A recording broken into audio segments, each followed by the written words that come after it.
Hello all my beautiful sisters from those other misters. Welcome back to my channel. Today I'm doing a review and demos of the new Kaleidos Night of Creation collection.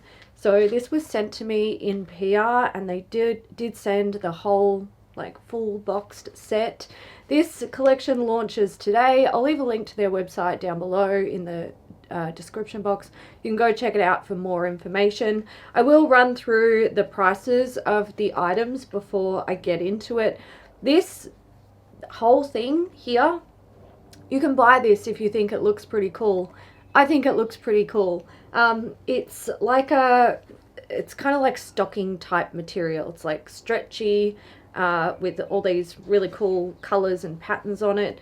The full set is going to be available for $120 US for a limited time, and then it goes up to $140. So it looks like they have promotional pricing until the 21st of September. If we break the collection down, it consists of two parts essentially. There are 2 eyeshadow quads and then 6 multichrome liners that are really cool. The promotional price of the set of 6 liners, so if you want to buy them all together, it's going to be $79 and then it will change to $96 after the promotional period. The eyeshadow palettes are sold individually for $22 each, and the eyeliners are also sold individually for $16 each, but they don't have a promotional price. The promotional price just relates to buying the full collection or the collection of 6 eyeliners. I'm going to start with the eyeshadow palettes. So these are a material sort of padded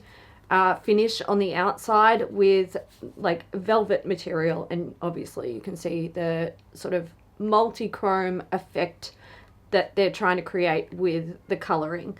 Inside you have a little mirror, which is great, and you have 4 eyeshadows.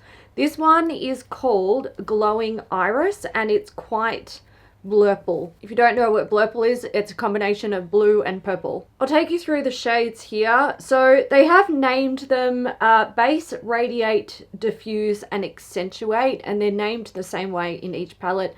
They haven't given them individual color names. I guess it's just a way to sort of guide you on how you could potentially use the shades, but I mean, it's eyeshadow, use it however you want. The first one is, they call it a Pure and Clean Vibrant Iris Blue. The next shade is a really beautiful, like shimmery shade with high reflect. They call it a Cool Toned Metallic Heather with Silver Sparkles. I think that's pretty accurate.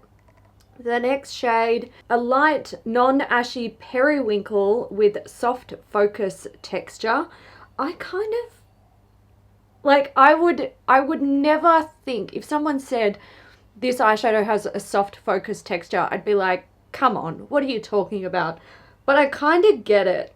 I kind of get it. It's the way the formula sits on the skin. It looks very, I want to say powdery, but not in a way where you might think it's like, oh, it's a powdery, like not very well pigmented eyeshadow. It's not like that. It sits really beautifully on the skin, it blends well, and it's got that density and richness of color, but it really does look soft and diffused. And the last shade they call a Muted Dark Iris Blue.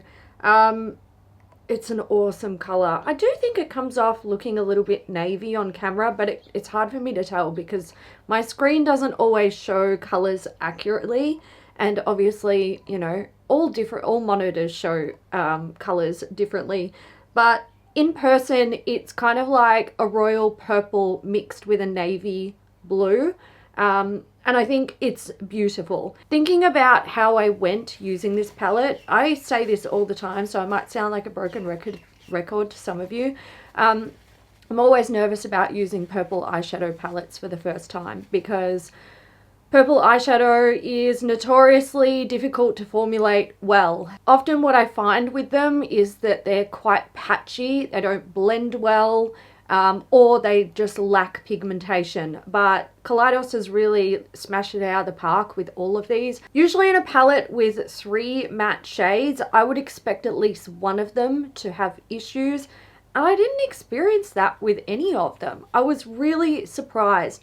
They all applied beautifully. This shade here has really nice self-adhesion. So when you put it onto the eyelid, it doesn't go on patchy or flaky or anything like that. I definitely did experience fallout with these eyeshadows, both the mattes and the shimmer. So keep that in mind. I usually do my eyeshadow before I do my base makeup anyway, so that's an issue that I can combat easily, so it doesn't annoy me. But if you put on a base of makeup and then go in with these eyeshadows, you might regret it, so keep that in mind, especially when you're using like hyper pigmented eyeshadows.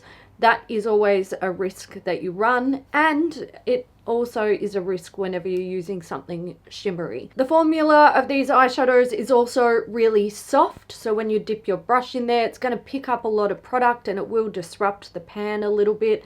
That doesn't bother me because I think it just lends itself to being a really good formula that applies well, blends well, and is rich in pigment. The next quad is called Flowing Haze. It's very similar to the first one that we saw. We just see a little bit of a color difference in the packaging.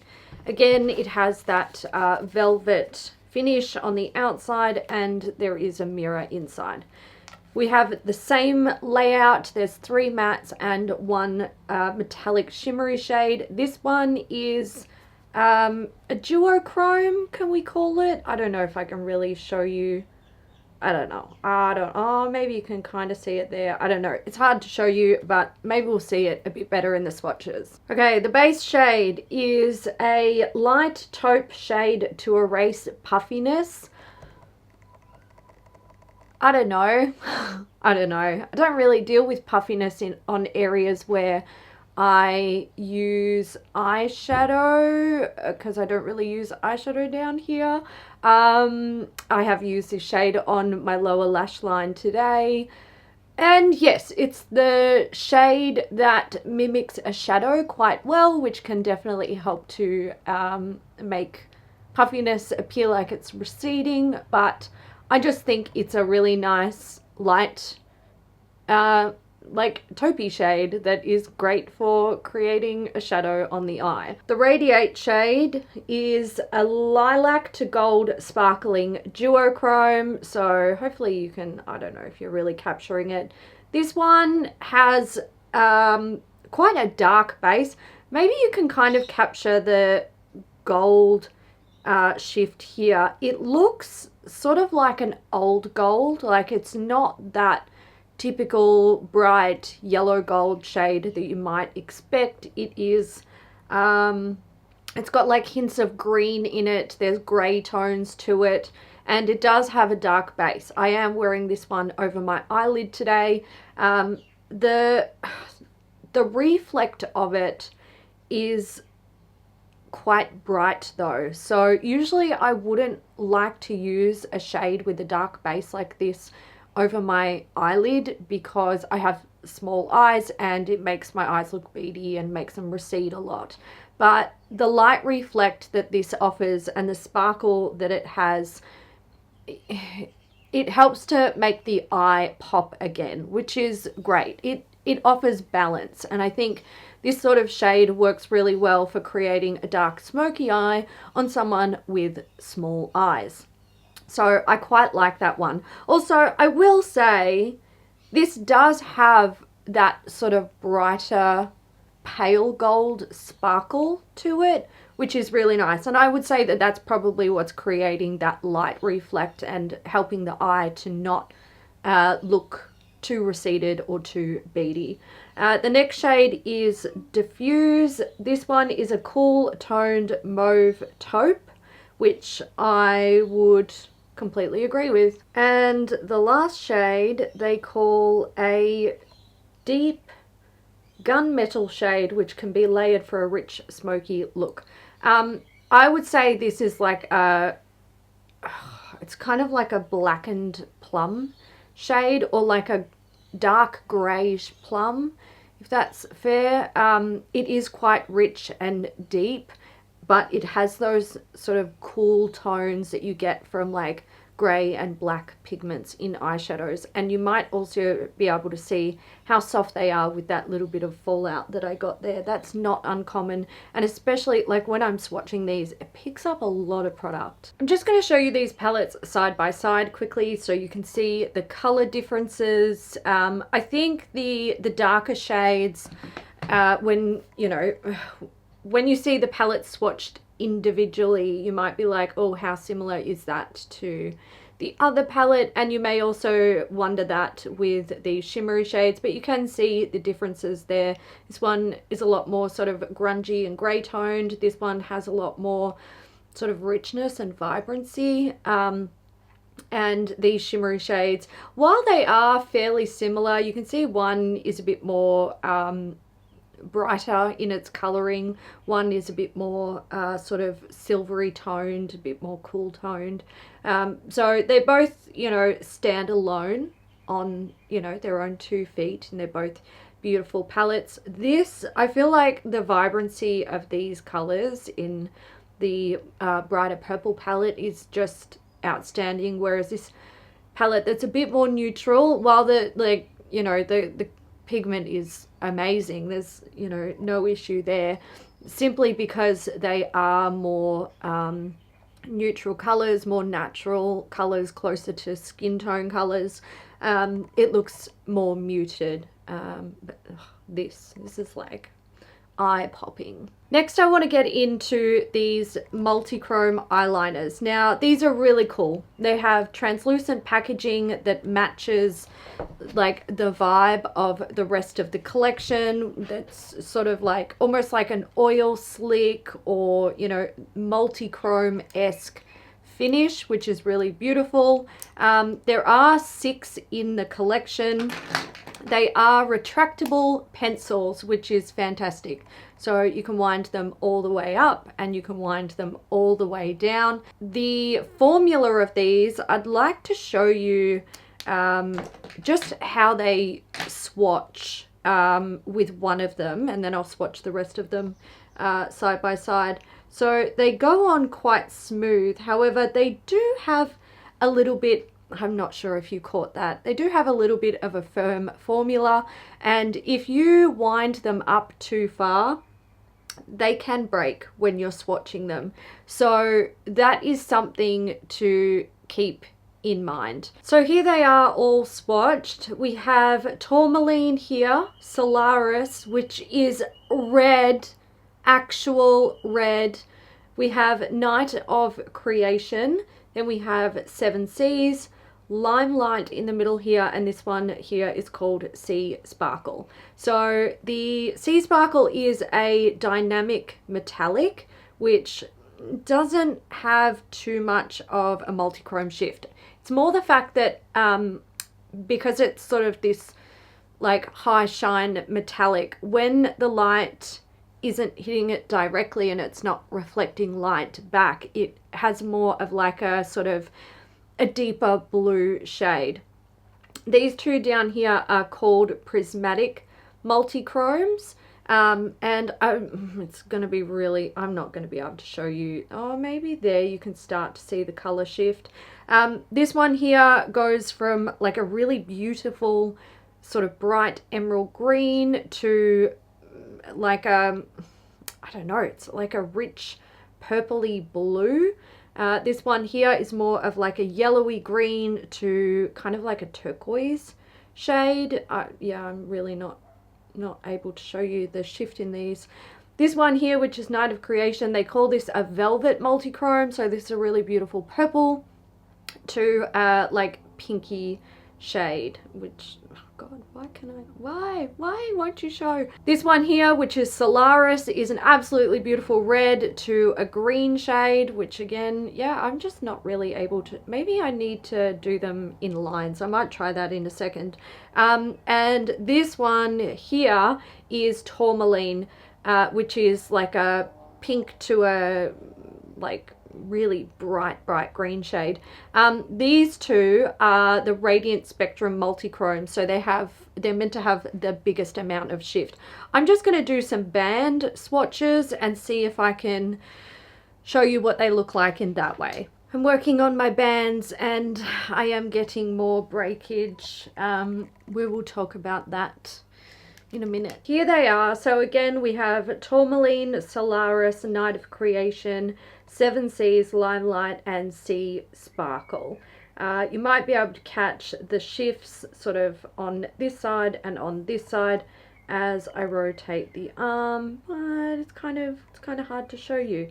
I definitely feel that the shift is a lot more visible in person, and it's visible in all light situations. You don't need like super bright direct light to make these pop and show their like color shift. But I don't know, maybe when I'm editing the footage I will see the shift more. This is often the case with multichromes.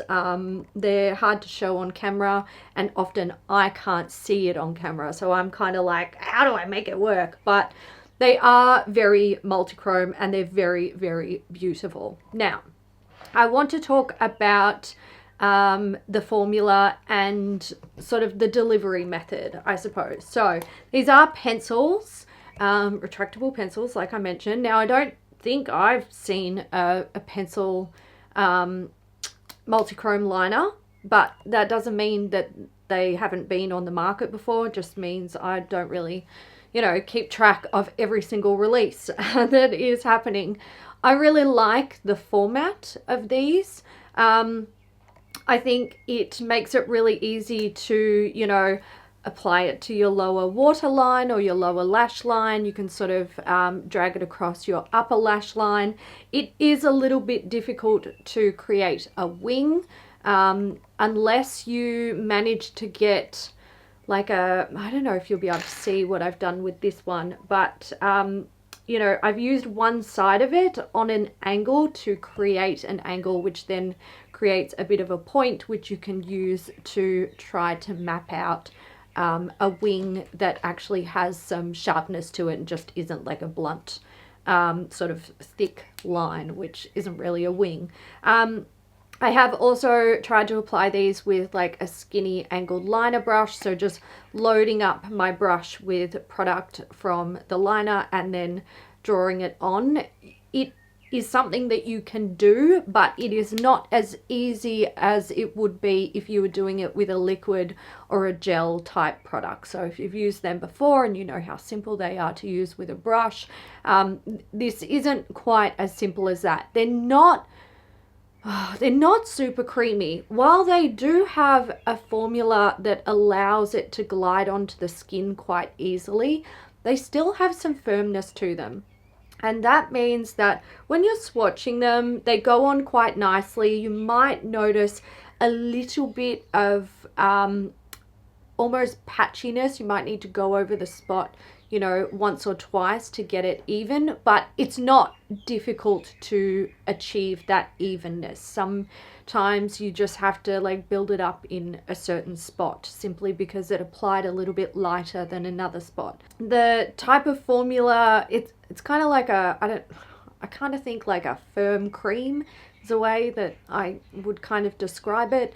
I find when I am trying to apply it to my upper lash line or on my lower lash line, but not so much my waterline, I do get a bit of skipping and tugging, and I think that probably relates mostly to the fact that the skin on that area is not, you know, super firm, but when I'm applying it to the back of my hand or my arm, it's a lot firmer and the skin has a lot more structure and less give. When applying these to your actual waterline, like your lower waterline, these glide on beautifully. They're fantastic. Now, I did mention some breakage. You might have noticed when I was swatching the first one on my hand that it did break. And I also mentioned while I was doing these ones that one of them broke as well. Don't wind them up too far, because they can break. And I've noticed whenever it's happened for me, I've had it wound up a bit too far. And I would say that's probably bordering on too far, which tells you that the formula is fairly soft. I would say, you know, pull it back just a little bit and keep it shorter, essentially. Now, I really like the way that these are delivered in the pencils. I think it does allow for, you know, doing a lot of things with them. You can do graphic liners, you can use it in your waterline, you can use it on your upper lash line, all that jazz. They're quite fun. So I like them and I think they're fantastic. I also have to say the thing that really shocked me in the best possible way with these liners is they are budge proof. They are budge proof.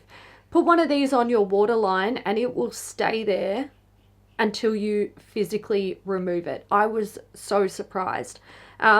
Something I've experienced in the past with different types of multichrome liners, I've used like the liquid gels, they can have a tendency once they've set to crack, peel, lift, flake off. These will not do that. These will stay put until you physically remove them. They won't come off with just water. They're not very good at coming off with like makeup wipe either. They're just like, ow. Like they just will not come off. Best way to remove them?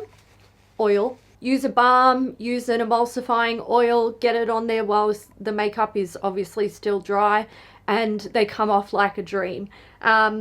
So I absolutely would not be trying to get these off with a makeup wipe or like a standard makeup remover that you just put on a cotton pad. One that is biphase and contains an oil might work, but I don't use them anymore because they're kind of, I think they're gross. That's just personal preference. But these, seriously, these will last. You put these on and it will last on your skin, which is fantastic. Now, the budge proof formula doesn't really allow for blending. So I did attempt to use one of these as kind of like an eye base. So, you know, I put down some mattes to sort of map out an eye look, and then I used one of these as an eyeshadow. And what I wanted to do was sort of go into the edge and just blend it a little bit up into my crease shade and my outer corner shade.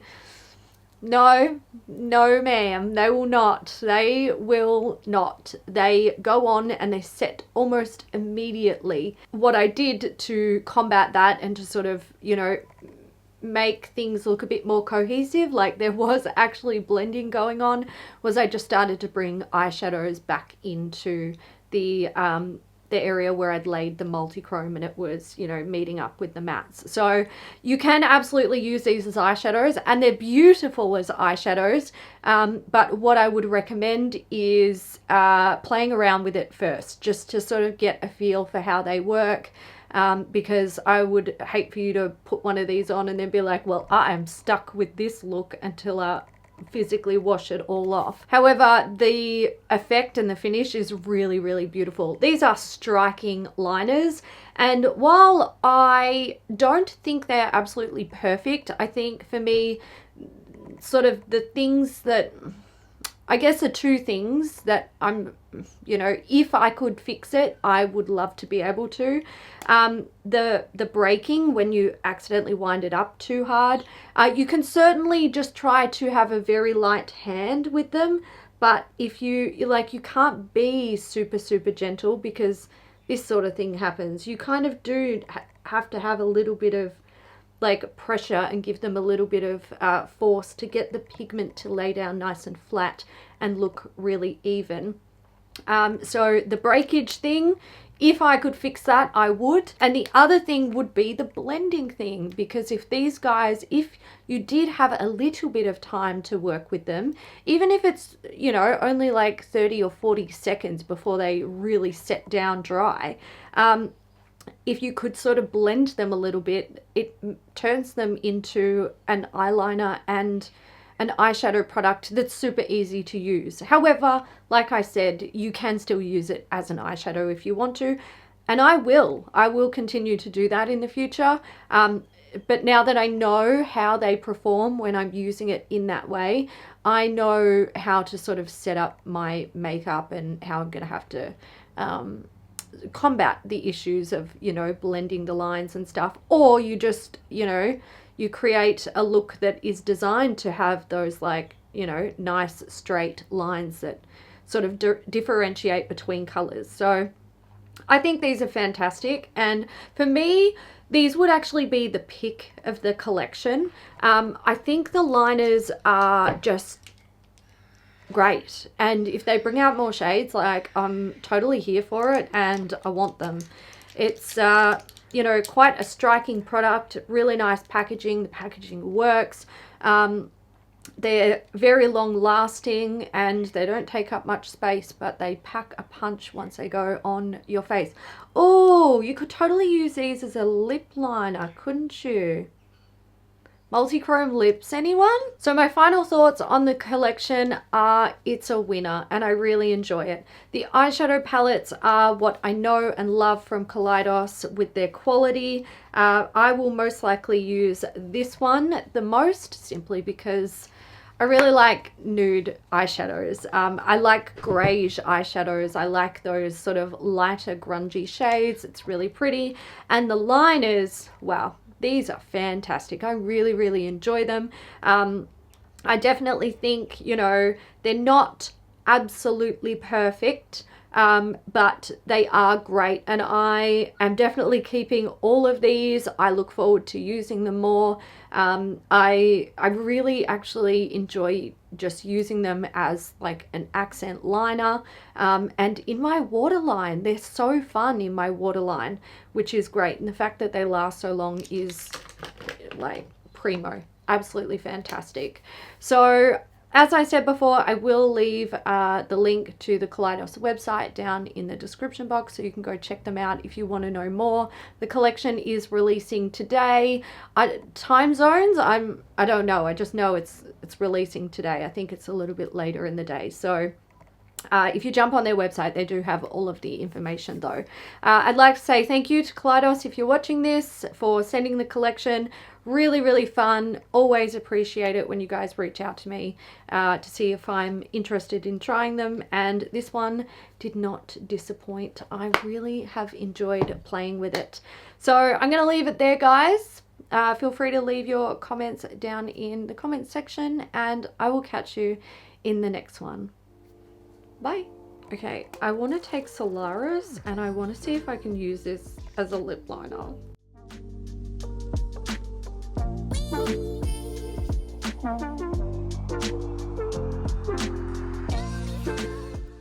I think these work as like lip colors. This is pretty cool. I mean, it's a multichrome on the lip, but I mean, that's a nice color. That's beautiful. And it's actually red. I love it. Okay, well, there we go. Mystery solved.